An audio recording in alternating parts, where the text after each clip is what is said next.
5 पैकी 3 राज्यात भाजपाची सत्ता आल्यामुळे झालमुडी व पेढे वाटून शेगावात भाजपाच्या विजयाचा जल्लोष साजरा। देशातील 5 राज्यापैकी पश्चिम बंगाल, पांडिचेरी व आसाम या 3 राज्यात भाजपाने मुसंडी घेत सत्ता स्थापन केल्यामुळे 4 मे रोजी शेगावात भाजपा शहर व ग्रामीणच्या वतीने विजयाचा एकच जल्लोष छत्रपती शिवाजी महाराज चौकात केला। कार्यकर्त्यांनी फटाक्याची आतिषबाजी करीत एकमेकांना पेढे भरून पश्चिम बंगालमधील विशेष झालमुडीचेही वाटप करण्यात आले।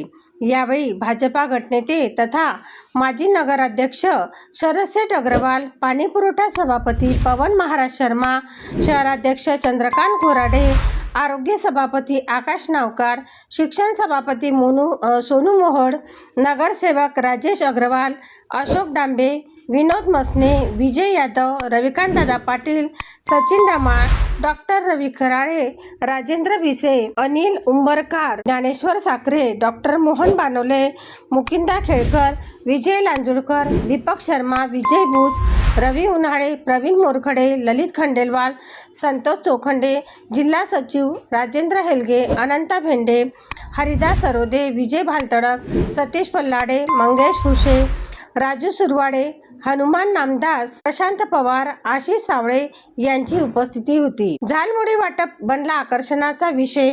पश्चिम बंगालमध्ये अधिकाधिक विकल्या जाणारे मुरमुरे, चिवडा, फुटाणे, कांदा, टमाटर, डाळ्या यांचे मिश्रण असलेली चाट पंतप्रधान नरेंद्र मोदींनी थेट रस्त्यावर उतरून एका सामान्य दुकानातून खाल्ला होता। तो विषय सोशल मीडियावर चर्चेचा बनला होता।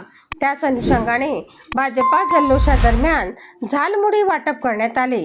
झालमुडी वाटप शहरात चर्चेचा विषय बनला आहे। सनसनी न्यूज शेगाव।